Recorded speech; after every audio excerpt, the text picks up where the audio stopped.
नमस्कार दोस्तों। आज बहुत ही सौभाग्यशाली दिन है कि संस्था से चयनित बच्चा अपने पिताजी के साथ हमसे मिलने आया है। ये बच्चा पिछले साल 2023-24 बैच का 2022-23 बैच का एडमिशन है। 12वीं करते ही यहाँ आया था और आज एयरफोर्स, नेवी और आर्मी टेक्निकल तीनों में पास है। और आर्मी टेक्निकल की परसों ज्वाइनिंग करने जा रहा है 26 तारीख को कोटा एआरओ में। तो इस बच्चे से अपन बात करते हैं, पूछते हैं इसकी एक साल की जर्नी यहाँ केडीए परिवार में कुचामन डिफेंस एकेडमी में कैसी रही, क्या इसने सीखा, कैसे पढ़ाई थी, कैसा गुरुजनों का व्यवहार था। और अब ये बच्चा ज्वाइन करने जा रहा है। नए बच्चों को क्या मैसेज देना चाहता है कि कैसे तैयारी करें ताकि आप अपनी मंजिल को पा सको।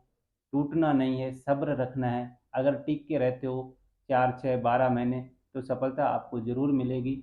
इसी बच्चे का नाम है दिनेश जाट, स्नोप घनश्याम जी जाट, सुरसरा जिला अजमेर से बिलोंग करता है ये। तो दिनेश, आपका बहुत बहुत स्वागत है कुचामन डिफेंस एकेडमी में। आप आए आज हमें मिठाई खिलाने के लिए। और कैसा रहा आपका सफ़र यहाँ एक साल का, अपने बारे में कुछ बताएं। सर, जो मैंने 2022 जून में मेरा 12th पास हुआ। पास होने के बाद मेरे को डिफेंस में जाना था, तो मैंने कुचामन डिफेंस में आके डिफेंस के बारे में जानकारी ली। डिफेंस फिर मैंने यहीं पे अपना एडमिशन करवा लिया। एडमिशन कराने के बाद मेरे पास एक भर्ती आई थी 2022 में, एयरफोर्स की। वो पहला अग्निवीर की भर्ती थी। उसमें मैंने पास किया एग्ज़ाम, पर मैं जीडी में रह गया। फिर मेरे गुरुजनों ने मुझे कहा कि हताश मत हो, वापस भर्ती आएगी तब सिलेक्शन हो जाएगा, बस मेहनत कर। फिर यहाँ की रेगुलर क्लासेस होती है, 7 घंटे क्लासेस होती है, 7-8 घंटे सेल्फ स्टडी करनी पड़ती है। मैंने सेल्फ स्टडी जारी रखी। उसके बाद मेरा एयरफोर्स में सिलेक्शन हो गया। उसकी फ़ाइनल मेरिट अभी बाकी है। नेवी का पेपर पास, मेडिकल सब फिट, उसकी फ़ाइनल मेरिट बाकी है। और मार्च के अंदर, अप्रैल के अंदर जब आर्मी की भर्ती आई थी तो मैंने आर्मी से टेक्निकल का फॉर्म भरा।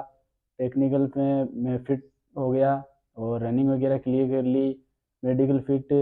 उसके बाद अब मेरी जॉइनिंग है। पहले आर्मी की फ़ाइनल मेरिट आ गई तो मेरी 26 तारीख को, 26 अक्टूबर को मेरी कोटा एआरओ से मैं बिलोंग करता हूँ, तो मेरी जबलपुर मध्य प्रदेश के अंदर सिग्नल के अंदर मेरी ट्रेनिंग कंप्लीट होने जाए होगी।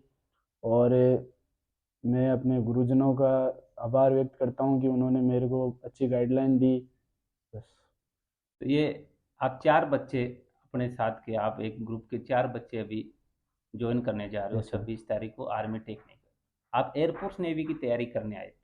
तो एयरफोर्स नेवी की मेरिट का अभी इंतजार कर रहे हो, आप फिजिकली फिट हो, मेडिकली फिट हो। नेवी में आप कंप्लीटली फिट हो, एयरफोर्स में भी आप मेडिकल फिट हो, खाली पीएसएल का इंतजार कर रहे हो। अगर मान लो अगले 2 दिन में एयरफोर्स या नेवी की मेरिट आती है, मोस्ट प्रोबेबली नेवी की कट ऑफ आने के चांसेस है। तो अगर उसमें नेवी की लिस्ट में आपका नंबर आ जाता तो क्या आप फिर भी आर्मी ज्वाइन करोगे या नेवी के लिए इंतजार करोगे?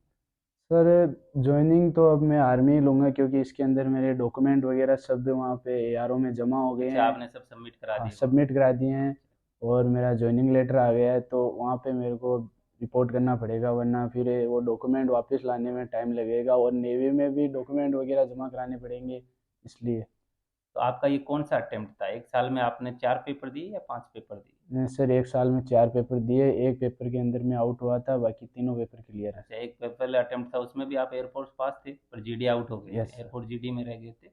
तो अब ये आपका आर्मी का पहला अटेम्प्ट था, आर्मी आर्मी का टेक्निकल का। पहला ही अटेम्प्ट था ये सर। एक ही पेपर दिया आर्मी का यस सर। और उसी में आप मेरिट में आ गए, अब ज्वाइनिंग करने जा रहे हो। यस तो आपके यहाँ के जो गुरुजन थे, चाहे इंग्लिश के हो, चाहे फिजिक्स के हो या मैथ के हो, कैसा स्टाफ कैसा था? सर। स्टाफ बढ़िया थे। उन्होंने गाइडलाइन भी अच्छी दी, पढ़ाते भी अच्छे थे।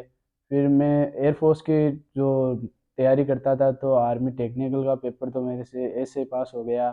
मतलब ज़्यादा मेहनत नहीं करनी पड़ी, क्योंकि मैं यहाँ पे एयरफोर्स और नेवी की मेहनत करने आया था, ट्रेन तैयारी करने आया था। इसलिए आर्मी टेक्निकल में इतनी मेहनत नहीं करनी पड़ी, वो रनिंग वगैरह कर ली बस। अच्छा अच्छा, गुड, शाबाश। ये तीनों में पास है। Army GD, army technical join करने जा रहा है। जो बच्चे नए आ रहे हैं उनको आप क्या मैसेज देना चाहोगे कि अगर सैन्य सेवाओं में आपको जाना है, देश सेवा में आपको जाना है, तो बच्चा जज्बा तो लेके आता है, पर वो महीने 2 महीने के बाद ही बच्चा थोड़ा यूँ डिप्रेशन में आ जाता है, एक पेपर देते ही कि यार मेरा तो नहीं हो रहा, तो उन बच्चों को आप क्या सलाह देना चाहोगे? मैं अपने छोटे भाइयों को यही सलाह देना चाहूँगा कि वो मेहनत जारी रखे, बस एक बार में नहीं होता है, दूसरी बार में हो जाएगा। और ज़्यादा से ज़्यादा सेल्फ स्टडी करनी पड़ती है। गुरुजन एक बार पढ़ा देते हैं, ऐसा नहीं कि गुरु कोर्स कर लिया फिर चले जाएंगे, इससे कुछ नहीं होता। सेल्फ स्टडी ज़्यादा मायने रखती है। यहाँ जो टेस्ट वगैरह होते थे, जो कंटिन्यू डेली बेसिस पे टेस्ट होते थे, उनका कितना आपके पेपर पास करने में योगदान रहा? सर जितने टेस्ट होते हैं यहाँ पे, उनमें से लगभग सारे क्वेश्चन वहाँ पे आ जाते हैं। लास्ट न्यूमेरिकल में संख्या वगैरह चेंज हो जाती है, बाकी पैटर्न वही रहता है। बढ़िया। और अब जो बच्चा नया आ रहा है, उनको भी एयरफोर्स नेवी के साथ साथ, क्योंकि आर्मी में भी अब पहले पेपर होने रिटर्न लगा। होने लग गया, कि पहले तो फिजिकल होता था। तो जो 17 साढ़े 17 साल का बच्चा आ रहा है, उसके लिए एक साल में 5 5 6 6 पेपर हो रहे हैं। अगर वो बच्चा टिक के रहे, समय लगेगा, क्योंकि बच्चे को ऐसा नहीं कि आते ही 2 महीने में भर्ती हो जाए। तो हम्म। वो अगर बच्चा टिक के रहता है 6 महीने 12 महीने, तो निश्चित ही वो सफल होके जाएगा। और हम भी आपके उज्जवल भविष्य की शुभकामनाएं देते हैं आपको। भगवान से दुआ करते हैं कि आप सुखी रहो, खुश रहो और निरंतर प्रगति करते रहो। Best of luck. Thank you.